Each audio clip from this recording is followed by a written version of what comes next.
Hello, today I'm here in this rather magnificent library to speak with you about the Trecena of Kame.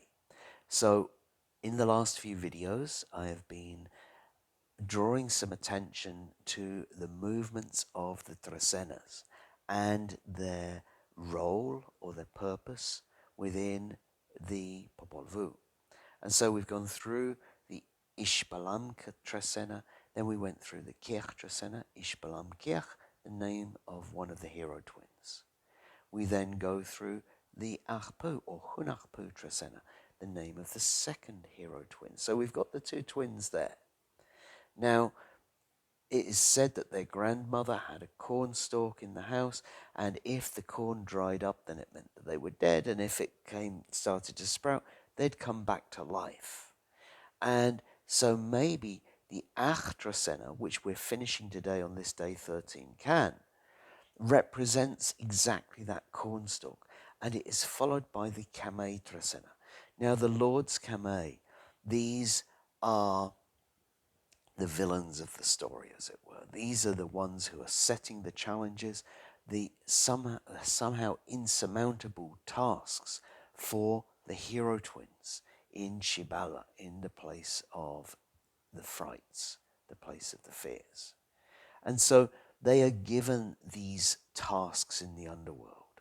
Tasks like filling 4 bowls of flower petals, red petals, white petals, yellow petals, and black petals, whilst being locked in a room overnight. And tasks like that, which would seem impossible, apart from the hero twins knew how to get around these tasks, how to employ their connection with the upper world and their connection with the underworld. And in that case, they actually charmed the leaf cutter ants to go and get the petals and fill the bowls. And so with each challenge that the hero twins were set, they would find a way around it. Now, the fresh challenges that come in, the fresh fears that come in, each time we approach them, we move up a level. The last time that we saw Kame come around was 7 Kame. 7 Kame is one of the chief lords of death. And 7 Kame representing the finality of a cycle, having the final victory over something that we fear. Now, on 1 Kame, we bring forward something new. We bring forward a 13-day period where we identify a new fear for us to overcome. So it's kind of like a continual process of purification, a continual process where we're going through and we're identifying, right, okay, what do I need to take on now? Where do I need to move? What is ready for me to face? What challenge is ready for me to face now? What fear is ready for me to face now, so that I can continue the process of my evolution, the process of my soul alchemy, and move up a level. So we're going to begin the Trecena on 1 Kame. Of course, the Kame representing this facing our fears. It can represent a connection with the ancestors. And the 1 being like a seed, it's all about the potential. So it's the potential to face a new fear, the potential to connect with the ancestors. And each of these things can bring up something different, right? The new fear. As I said, we've had the last, 20 days or so to work with that 7 Kame, the ending, the finality, like, right, okay, great, I'm over it. We've had 20 days to kind of celebrate the fact that we've conquered something. And now we're saying, right, okay, what's next then? Who's next? Where am I going? What fear do I have the potential to overcome? Now, it may be that approaching these things, it's not necessarily something which is going to just drop into our lap. It's not necessarily something which is, kind of like we're going to know how to do straight away. Of course, when we begin a new task, we have to ask for guidance. Just as when the seed needs to start growing, it needs water and light and fertilizer in order to do so. And so what we can see with this day one Kame is this is a great day to go out and maybe ask advice about how to confront something which has come up as a fear. It's how to move forwards with it, how to work with it. So on one Kame, it may be that a new fear comes to light and you're working on how to approach it. Maybe it's about how to overcome, kind of like sometimes something comes up for us. It looks so big and scary to begin with. We're looking, there's us, kind of like there's us with our tiny sword looking up at this mountain of a villain that's in front of us and wondering how we can ever get around it, how we can ever defeat it, how we can ever overcome it. Well, maybe we need to go out and ask for some advice. Maybe that's our fertilizer. And so, with one Kame, it's identifying a new fear that we may be facing and going out to find our fertilizer as to what's going to help us to overcome it. We go from one Kame into two Kej. So Kej, the Nawal of the mountains, of the trees. Kej, the Nawal of the wilderness, the Nawal of the animal kingdom, the Nawal of spiritual leadership. And here we see it with the number two. The number two about making our decisions.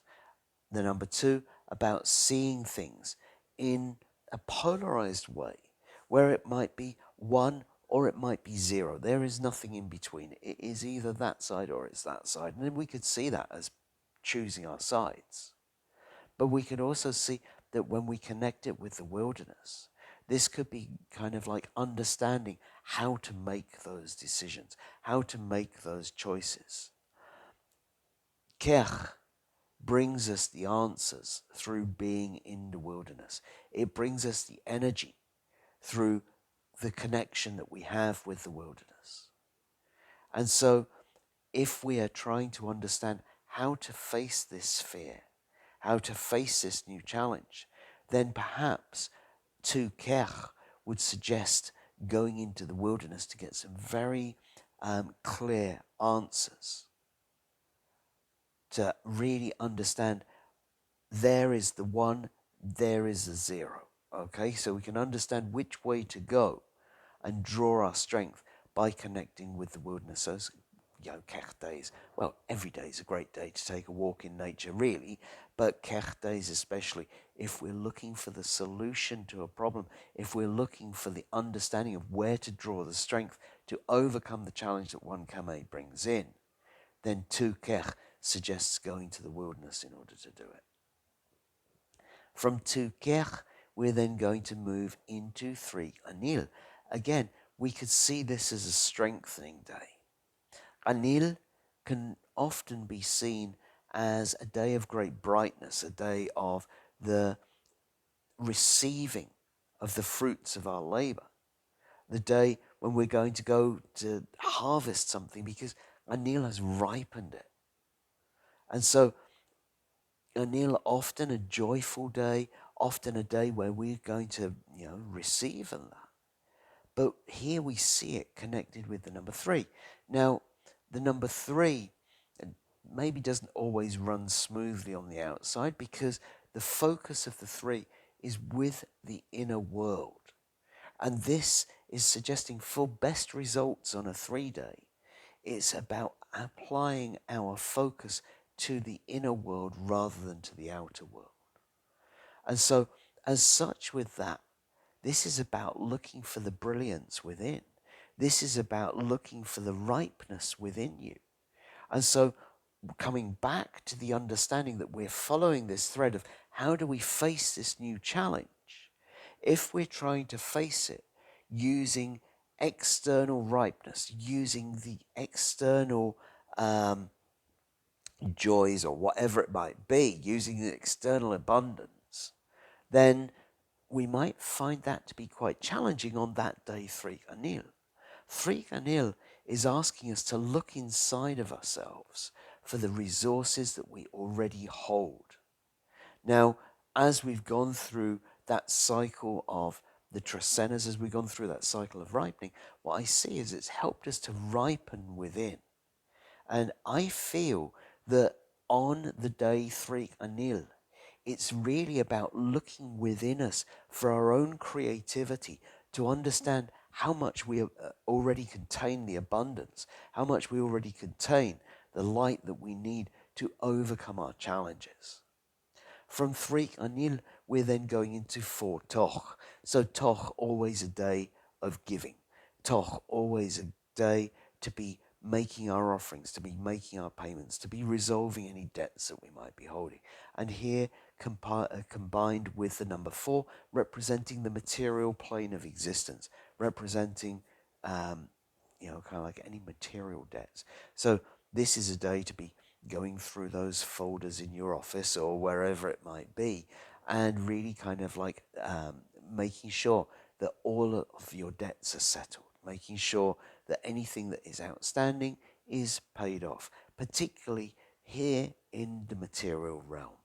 Now, I always like to include a little promotion for ODIM, who are working to provide health and education services in San Pablo and San Juan, and to the Popol High, both of these projects are working on that material level, bringing things into the material, and they need to work with material. They need donations of material. So if you have something you would care to donate to them, you'll find the links in the information with this video.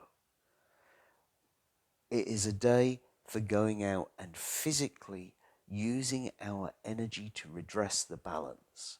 So whether it is going to clean up in the park or clean up around your neighborhood, or whether it is going and helping out in whatever local community effort that you can provide with your energy. Fortok is a great day for giving something back, for paying something off in the physical realm. Now, they say that when Toch is asking for a payment, sometimes it might bring sickness. And so if you have a sickness going on right now or something like that, then maybe the day for Toch is even more relevant for you to be making a payment, making an offering, giving from your heart to help to bring that into balance and hopefully bring a cure. From 4 Toch, we're then going into 5 Tz'i. So this is the Trecena, where kind of like a new fear is coming in, or a new fear is coming to the surface to be conquered. And in order to do that, of course, we're going to need faith. We're going to need some belief in ourselves to know that, yeah, look, it's going to be tough, but I can get through it, right? 5 Tz'i. Tz'i, the Nawala of faith and loyalty and justice and law, I think helps to bring that courage. It is the understanding that maybe that we're not on our own, that we have those loyal to us walking beside us. Maybe also with Tz'i, it brings us the tests of loyalty, of faith. Are we really, cut out to go through this? Are we really ready to go face it? Tz'i, with its unconditional love, is the one that reassures us that we can. I often think of the Tz'i people in my life as some of the people who really, if I've got a problem, they are the ones who are by my side to help me. And so I've seen that in them. And maybe this is understanding who we can count on to help us face our fear, to help us to go through that issue. Maybe it's understanding of where we place our loyalty and where loyalties are placed with us. There is also an element with Tz'i that I would see as basically kind of like facing our temptations as well. And we have it here with the number 5, representing work, representing having to put our energy into it.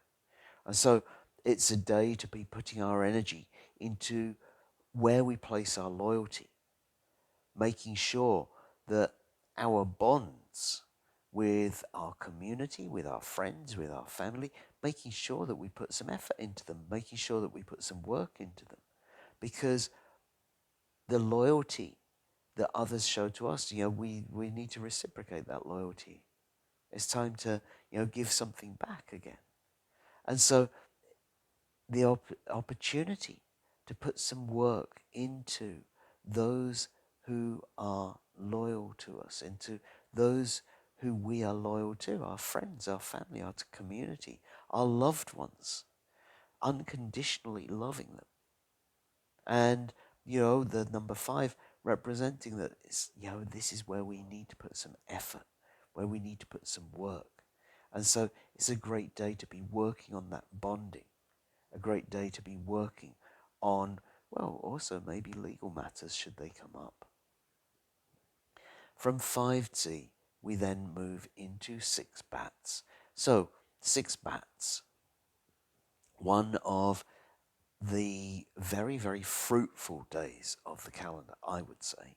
Bats being the creativity, bats being the artistic genius, bats bringing beauty into the world, bats really showing us what we're capable of, what we're able to do. Now, I use that phrase because bats is seen as having the cleverness of the monkey as well, being able to really figure things out, really being able to come up with, kind of like the genius resolution to things. And when we see that, it's going to be a thing of beauty, but it's also something where Bats has got it figured out. Now, we see that with the number 6. The number 6 representing stability. The number 6 representing family. The number 6 representing drawing on heaven and earth and bringing it into the physical realm of existence.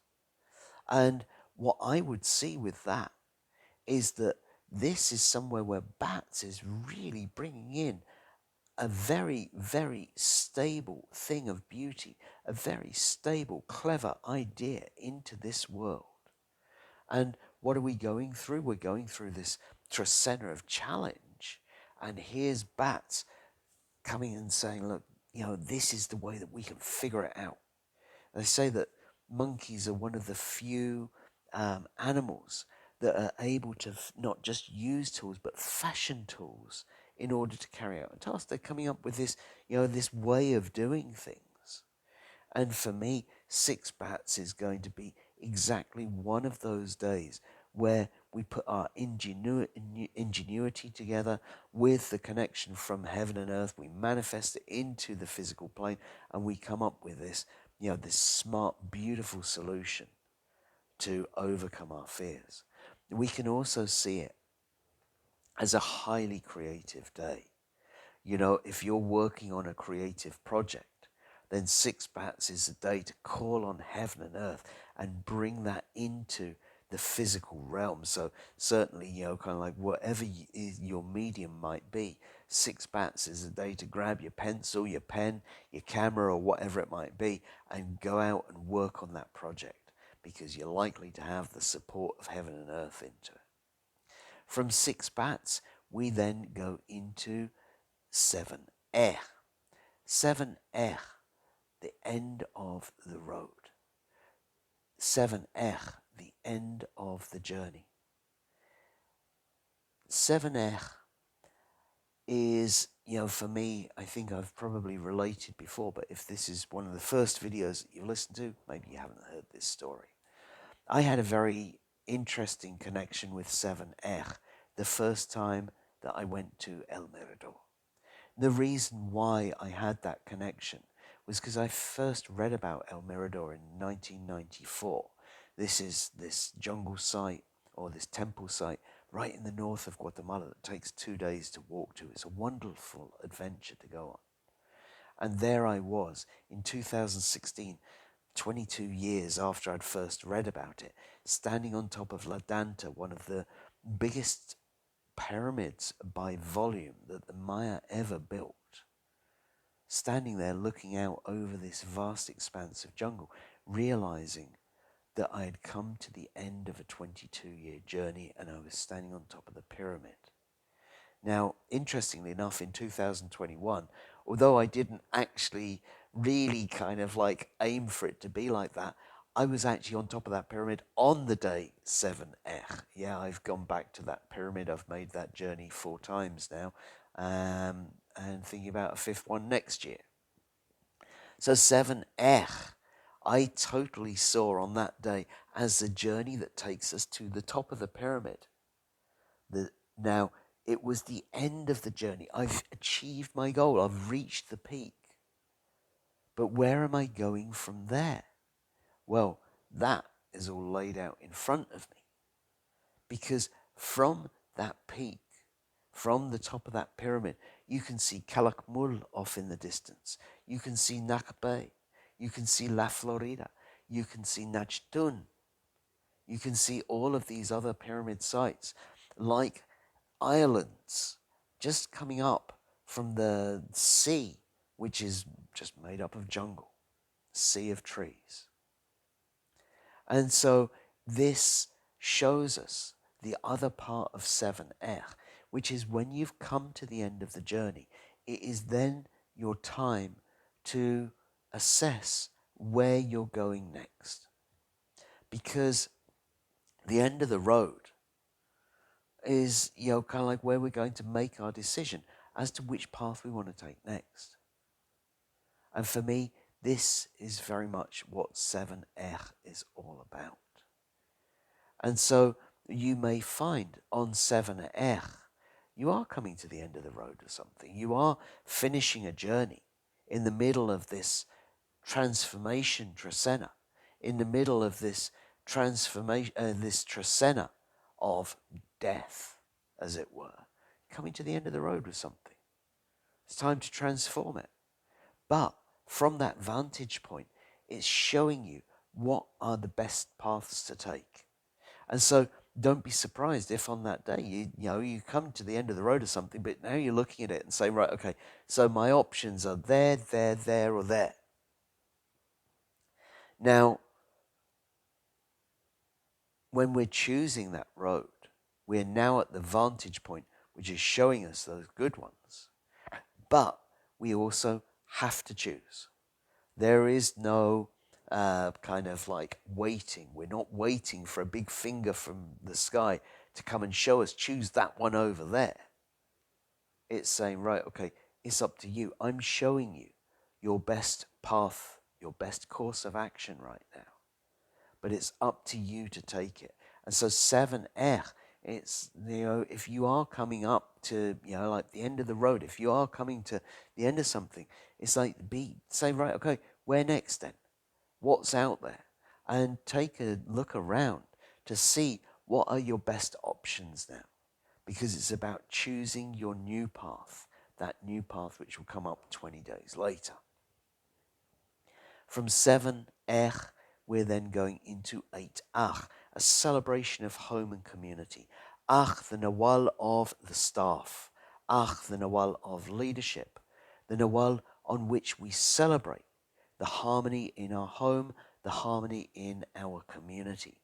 8th is a great day to make ceremony, to give thanks for the roof over your head, a great day to give ceremony or to make ceremony for having a safe place to sleep. These are very much the blessings that many of us have. And there are many people in the world that don't. And so certainly, kind of like making a ceremony to give thanks for them, I think is a great idea. 8th, I also see as a good day to make ceremony to ask for the wisdom of our leaders. Whether you're a leader or whether you're not a leader, there are people in power around the world. It would be nice if they would engage with their wisdom. It would be a great thing if they were here to bring peace and harmony as a leader should. And so 8th is a great day to make ceremony to ask for that wisdom to come to our leaders. It's a great day to make ceremony, to ask for and give thanks for harmony in our community and in our countries, in our society as general. And so it's also, kind of like a day where we can understand that, I talk about the 8 being about wholeness, being about the yin and the yang, the dark and the light, as it were, and seeing that in order to be strong within our community, in order to stand up for what is right, sometimes we've got to, we've got to whack down the staff and say, kind of like, we need to make a change here. We need to do something about this. And so whilst the, kind of like the one side of acceptance and unconditional love and forgiveness that we might see on, with Ach being this, kind of like this beneficial leader, this benevolent leader, we also see that that leader has the strength to stand up for what is right. And it's understanding that balance of, making sure that the authority does not become tyrannical, but understanding at the same time that a degree of control is required in order to bring harmony. From 8 Ach, we then move into 9 Ish. 9 Ish, perhaps the most feminine day of all. Ish representing our connection with the spirit of Mother Earth. Ish representing the shrines and altars. Ish representing the jaguar. And here connected with the number 9, the number of the feminine, the number of women, the number which represents independence and life itself. 9 Ish is a wonderful day. If there was ever a day of the celebration of Mother Earth, I think 9 Ish would be it. Ish, the connection to the source where all of the things which support us come from. All of our material wealth, if we want to put it like that. But everything that looks after us comes from Mother Earth. And here, when we see it with the number 9, we see it with, the number of the feminine. We see it with, this is the day to really put our energy into that connection with the feminine. It's a day to really put our energy into bringing life to the altars, into giving thanks for the life that comes from Mother Earth herself. We can see 9 Ish as being a great day to work with feminine ceremonies. It might be, it's a great day to work with women in ceremony. And it is a great day to give thanks, to give thanks for everything that brings life to us and our society from Mother Earth. And it's kind of interesting, again, seeing this pop up in the Kame Trecena. Kame Trecena, we got this new fear, this new thing to overcome, this new demon or whatever that we're going up against. What could be our greatest ally? The spirit of life which comes through our connection with Mother Earth. And so perhaps this is what we can use to help us to confront our demons. Perhaps this connection to the sacred and to the feminine is our greatest ally. From 9 Ish, we're then going into 10 Tz'ikin. So Tz'ikin, the Nawal of the visionary, the Nawal of vision, Nawal of prosperity. And here we see it with the number 10, bringing hands together in community, in agreement. So for me, I would suggest that 10 Tz'ikin is about working on our vision as a community. We could see it, once again, talking about the Trecena of Kame, we're overcoming our fears. Maybe in order to get our vision clear, maybe in order to prosper, we need to go and connect with our neighbors. We need to go and connect with our community. We need to make alliances. We may need to make friendships. We need to make agreements. We need to come together and agree on our cooperative vision, because this can help us all get through the things that we fear. And so for me, it is a great day to be sharing your vision. It is a great day to be working with others in order to understand how to bring that vision out. That vision, I talk about it representing prosperity, and here we see it with the community. And so this is an understanding of how to help our communities to prosper. And again, if we looked on it, forming allegiances and alliances, being part of our community, means going back, even going back and looking at that 5Tz'i that I was talking about, working on, kind of like those that we have our loyalty to and those who are loyal to us. 10 Tz'ikin is saying, let's come to some agreements about our community vision so that we can work together, because together we are strong, and together we can overcome, we can have the vision to overcome those fears that come in with the Kame Trecena. It's about understanding how we can use our focus to bring prosperity to the community. Also, how we might use our commitments within the community to keep us focused and stop us from getting distracted. From 10 Tz'ikin, we then move into 11 Ajmak. Now, Ajmak is often, it's seen as the Nawal of forgiveness and pardon. And of course, this is about letting go of things. This is about holding our hands up, saying, yep, my bad, sorry about that. Or, yep, well, what can I say? You're human, I'm human. That's it, acceptance. It's about accepting ourselves and others for exactly who we are. And here we see it with the number 11. Now, the number 11, I see as this, like very creative essence, but it is following a very unusual path. We don't know quite where it's going to go next. And I have to say that with the 11 Ajmak, and excuse the image, but I kind of think of it as like this whack-a-mole kind of thing. It's like one pops up, we deal with that, and then another one pops up, and then another one pops up, and another one pops up. And what are they? They are things to forgive or things to be forgiven for. And so just as we've forgiven one, and we think, oh, that's okay, I'm cool with that now. Like, I can resolve that, I can let go of that, no problem, and that kind of thing. And then over here, another one pops up, and we're like, yeah, that's fine. And then we resolve that, and then you get the meaning of it. And so, for me, that 11 Ajmak might be a day when we might have to, kind of like bite our lip a few times. We might have to go,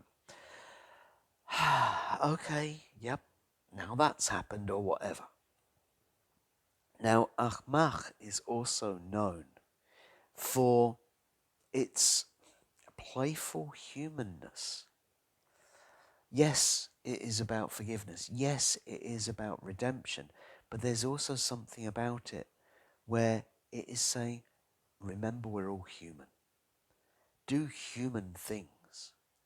And so, kind of like when we understand how, being human means that things don't always go right, we can understand that 11 Ajmak is not the day when we want to be doing what we might call the mission critical kind of like events. Okay? So, but it is a day to indulge in your humanity, to enjoy the sensual aspects, the artistic aspects of life. And so, if you have the opportunity to just take it easy, just have a day with, let's say, less responsibilities, more fun, less perfection, more humanity. 11 Ajmak is certainly a day to ring in your calendar in order to carry out those kind of things. From 11 Ajmak, we then go into 12 Noch. Now, we're still on this Trecena of Kame. Of course, we're still working through how we're going to face this new challenge. And along comes our other genius. So Bats is the artistic genius. Very smart, very clever it is too. And then Noch is the intellectual genius, the one who has all the knowledge, the one who is able to organize very clearly in its mind exactly how that knowledge is stored and recalled. And here we see that Noch with the number 12, representing all of life's experiences coming together in one. And so what we could see with 12 Noch is what we might call an aha moment. We're dealing with, how are we going to deal with these demons that we're facing? How are we going to deal with this fear that we're coming up against? Well, 12 Noch is suggesting that we're able to gather all of our life experiences. Maybe what we could see it as being is all of our life's learnings coming together in order to help us to get over it. And so 12 Noch might have you going through your library, going through your books, going through all the information that you hold in here in order to come up with a solution. Now, that sounds like a big task, right? I mean, over the course of our lifetime, well, maybe dependent on how we live, maybe not as well, but, we've got a lot of information stored up there. What I see with 12 Noch is the one who is able to select the correct information to overcome the issue or problem. And so 12 Noch is really saying, kind of like this is where, something from your life experience, maybe something from your past, is there to help you. And maybe 12 Noch is the day when, it's kind of like those are the sections which are highlighted for you to bring together in order to come up with a solution to the problem, in order to come up with an understanding or an idea of how to overcome the challenge that you face. And then finally, we finish this Trecena of Kame on the day 13 Tijax. Now, Tijax, obviously a very powerful day. The day of the obsidian blade, of the warrior, of the healer, of the sculptor. It is a day of discernment, a day when we can really see what we want to cut, so that we can leave what we need to leave, and let go of what we need to let go of. It is a day of surgery. It is a day of refinement, a day of pruning, a day of, kind of like honing, whether it is our instincts, whether it is our skills, whether it is our, kind of like whether we're cutting that diamond, however it might be. 13 Tijax could also be seen as the day of the spiritual warrior. Now, for me, this is about strengthening our practice, our discernment, our self-discipline. Tijax is a day of purification, and we see all of those things connected with the number 13, connected with spirit, connected with the ancestors. And so it's interesting because we have the Trecena of the ancestors. Obviously is going to finish on a 13, which is connected with the ancestors as well. But, kind of like what I see is the ancestors guiding our blade. How do we overcome this thing that we fear? How are we going to, kind of like overcome the demon, as it were? Well, here we are filled with the ancestral spirit that helps to guide our blade, the ancestors being our ally as we clear out and purify our lives, understanding that that spiritual warrior is alive and well and healthy within us, using our connection with the ancestors to help us to identify exactly what to cut. Where is, let's say, where is the weak spot? Where's the Achilles heel of that thing that we fear, of that demon that we're facing? Because maybe 13 Tijax is where we can look closely and we can see exactly where to make our first cut with our obsidian blade in order to remove that which ails us, in order to remove our demon from our lives. And so 13 Tijax could be a wonderful day for healing, particularly we could, spiritual healing, and particularly any form of energetic healing, guided and empowered by the ancestors, guided and empowered by spirit on that day, would be a wonderful day for that kind of healing work. We can also see it as a really good day to be kind of like cutting away, using our discernment, connecting with spirit in order to help us to discern what to cut away. But, kind of like we also realize that that 13 is extremely powerful. So, kind of like if we're working with the sharp objects on the 13th hash day, of course, we need to understand that a little goes a long way. We need to be, really keeping our focus on what we are cutting and how we are cutting it to make sure that we don't, bite off more than we can chew. So, I hope that that has been an interesting video for you to watch. I hope there's been some useful information in there for you. And following this Trecena of, well, what could we say? Death, I suppose. We will then go into the Trecena of Kawok, the Trecena of rebirth in 13 days' time. So I'll see you in 13 days' time for exactly that. Thank you.